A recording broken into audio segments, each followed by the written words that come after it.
Hello everyone, स्वागत है आप सभी का हमारे टीच फॉर यू क्लासेस में। तो आशा करते हैं आप सभी अच्छे होंगे। और आप लोग ऐसा कमेंट नहीं कीजिएगा कि दिख नहीं रहा है। अब एग्जाम में कुछ अनुशासन मैंने क्वेश्चन टाइप किए हैं, लेकिन यहाँ पे कुछ मुझे और दिखा, तो मैंने सोचा कि इसको स्क्रीनशॉट करके ही दे दिया जाए, क्योंकि समय बहुत कम है। आप लोग बस इसको एक जगह रिवाइज कर लीजिए, यही बहुत ज़्यादा है। तो देखते हैं कि क्वेश्चन में कह रहा है कि टीपी नन क्या कह रहे हैं कि अनुशासन का अर्थ अपनी भावनाओं, देखिए अपनी भावनाओं और शक्तियों को नियंत्रण के अधीन करना है। देखिए, जब भी अनुशासन में व्यक्ति होगा तो क्या करेगा, अपनी भावनाओं और शक्तियों को नियंत्रण करेगा। उसको खाने को मन रहेगा कुछ, तो वो क्या करेगा, अपनी भावनाओं को, खेलने को मन है तो उसको नियंत्रित करेगा, नहीं मैं नहीं खेलूंगा। तो वो नियंत्रण वर्ड जहाँ भी आपको दिखाई दे, नियंत्रण, अपनी अपनी ही भावनाओं को याद रखिए, अपनी ही भावनाओं की बात कही गई है। अपनी ही भावनाओं और शक्तियों को जब नियंत्रण करने की बात कही गई, तो इस प्रकार टीपीनन क्या करते हैं, अपनी ही भावनाओं को नियंत्रित करते हैं। अगला है कि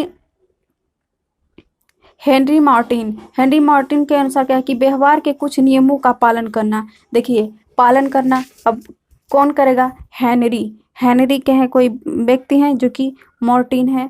हेनरी मार्टिन एक व्यक्ति हैं और वो क्या करते हैं कि व्यवहार के कुछ नियम को पालन करते हैं। तो उनको क्या कहा जा रहा है कि हेनरी मार्टिन है जो, वो काफ़ी अच्छे व्यक्ति हैं क्योंकि वो व्यवहार के नियमों को पालन कर रहे हैं। तो इस प्रकार से हेनरी मार्टिन को आप लोग याद रख सकते हैं। पेस्टोलॉजी का सबसे ज़्यादा डिफिनेशन पूछा जा सकता है कि पेस्टोलॉजी के अनुसार क्या है कि अनुशासन प्रेम के ऊपर आधारित और उसी के द्वारा नियंत्रित किया गया। देखिए, जब भी पौ वर्ड से आप लोग याद रख सकते हैं पेस्टोलॉजी और अनुशासन में, यदि कहीं भी आपको प्रेम वर्ड आए, प्रेम डिफिनेशन आए, तो आप लोग प्रेम वर्ड जो आए तो वहाँ पे आप लोग पेस्टोलॉजी को टिक कीजिएगा कि अनुशासन प्रेम प्रेम के ऊपर आधारित है। तो चलिए अगला क्वेश्चन देखते हैं कि डीबी महोदय क्या कहते हैं कि वह व्यक्ति अनुशासित है जो अपने कार्यों पर विचार करने और उन्हें इच्छा अनुसार अनुसार कार्य में दाखिल करने का प्रवेशण अर्थात ट्रेनिंग प्राप्त हो चुका है। कहने का अर्थ यह है कि डीबी जी कह रहे हैं कि वह व्यक्ति अनुशासित है जो अपने कार्यों पर विचार करने और उन्हें इच्छा अनुसार कार्य करने में दाखिल करने का प्रशिक्षण प्राप्त हो गया। मतलब यह है कि वो व्यक्ति अनुभवी हो चुका होगा। उसको क्या होगा, वो कोई भी कार्य करने से पहले विचार, छोटे बच्चे होते हैं वो विचार नहीं करते हैं, वो कोई भी कार्य आता है वो कर देते हैं, उन्हें क्या पता कि क्या सही है क्या गलत। लेकिन वही जब मैच्योर व्यक्ति हो जाता है तो कोई भी कार्य करने से पहले वो विचार करता है। तो ये डीबी के द्वारा कहा गया है। इसको आप लोग कोई कोई तो आप लोग अर्थ से भी पकड़ सकते हैं, इसका टिक बनाना कोई उतना जरूरी नहीं है। चलिए, माधव जी क्या कहते हैं, माधव जी सदा शिव गोलकर, सदा शिव जी से आप लोग याद रखिए, भगवान शिव को याद रख लीजिए कि जब शरीर मन और बुद्धि तीनों का सामंजस्य होता है, सबकी शक्तियाँ एक दूसरे के साथ सुव्यवस्थित से काम करने लगती हैं, तब उसे अनुशासन कहते हैं। अब लीजिए, अब इसके बारे में क्या ट्रिक बनाया जाए कि जब जो शरीर है, मन है, बुद्धि है, तीनों का सामंजस्य होता है, सबकी शक्तियाँ एक दूसरे के साथ सुव्यवस्थित से काम करने लगती हैं, तब उसे अनुशासन कहते हैं। देखिए, जब भी गॉड की पूजा करनी होती है, शिव भगवान की पूजा करनी होती है या किसी की भी ध्यान मग्न करना होता है, तो सभी यही बताते हैं कि अपने मन को, अपने ध्यान को, पूरे बुद्धि को, तन को, मन को जब भगवान को सौंप दीजिए तभी आपको भगवान दिखाई देते हैं, ऐसा ऐसा कहा जाता है ना। तो इस प्रकार से आप लोग याद रख सकते हैं कि जब भी मन बुद्धि और शरीर, यह तीनों जब सामंजस्य हो, जब मिले, तब क्या होंगे, शिव भगवान प्राप्त होंगे। ऐसे आप लोग याद रख सकते हैं।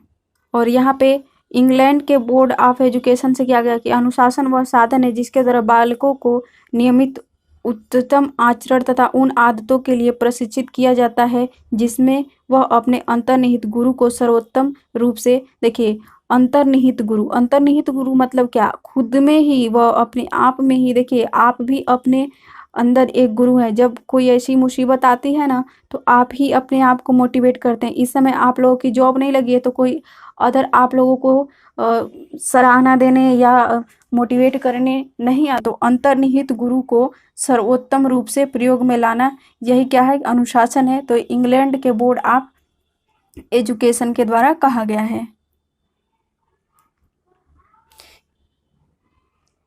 देखिए रॉस के द्वारा क्या कहा जा रहा है कि अनुशासन अत्यंत व्यापक अर्थ रखता है।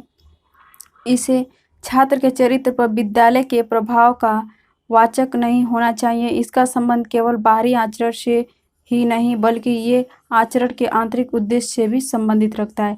तो राष्ट्र जो है, राष्ट्र वो क्या करते हैं कि वो अंदर और बाहर जो दोनों ही आंतरिक और बाहरी ये दोनों ही वर्ड डिफिनेशन में रखते हैं अपने। तो इस प्रकार से आप लोग रॉस को याद रखिए।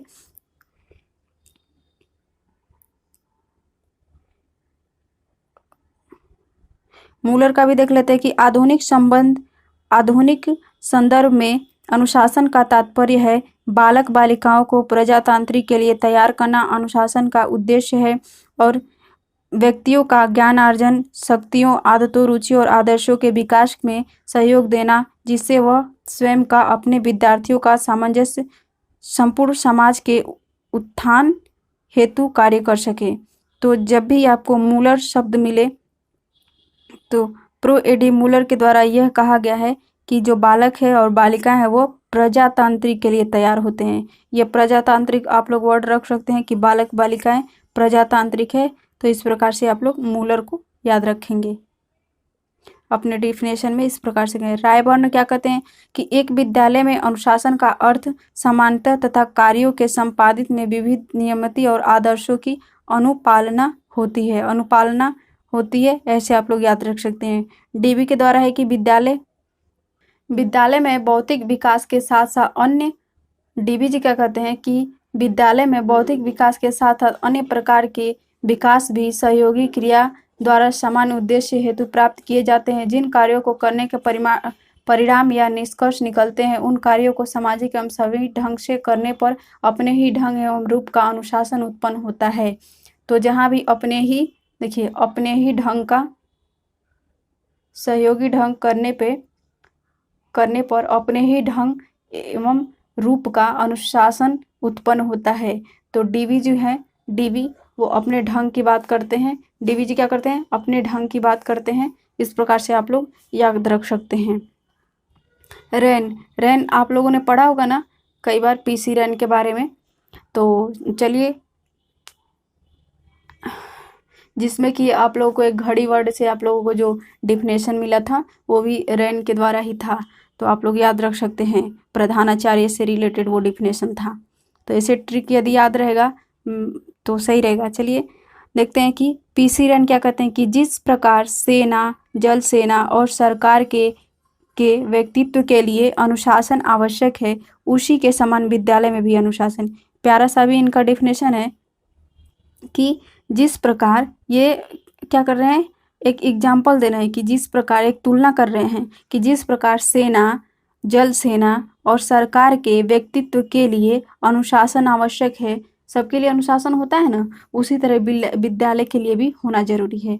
ये तुलना करके बता रहे हैं। किससे किससे तुलना कर रहे हैं, सेना से, जल सेना से, वो भी लोग तो अनुशासन में रहते हैं, और सरकार।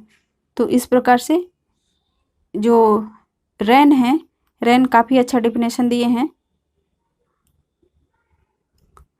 और यहाँ पे नन का जो है वो नन क्या कहते हैं कि अनुशासन का अभिप्राय अपनी वृत्तियों, भावनाओं तथा प्रवाहन शक्तियों को रोककर इस प्रकार नियंत्रित करना कि विफल अवस्थाओं, अपव्ययता के स्थान पर सफलता, व्यवस्था, कार्यकुशलता व मितव्ययता प्राप्त की जा सके और वित्ती के स्थान पर आ सके, अर्थात मूल प्रवृत्तियों, संगठनों तथा शक्तियों का नियमाधीन करना ही अनुशासन है।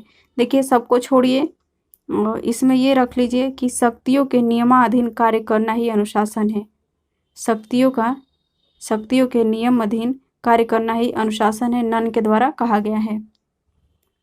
और प्रेम वाला आपको बताया गया था ना कि जो प से पेस्टोलॉजी और प से प्रेम वर्ड। तो देखिए प्रेम वर्ड आया है अनुशासन में, तो इसलिए आप लोग को अनुशासन का आधार क्या है, प्रेम है। अनुशासन का बेस क्या है, प्रेम है। तो इस प्रकार से थैंक्स फॉर वॉचिंग गाइस। यदि वीडियो आप लोगों को पसंद हो तो एक लाइक शेयर कमेंट जरूर कीजिएगा। धन्यवाद।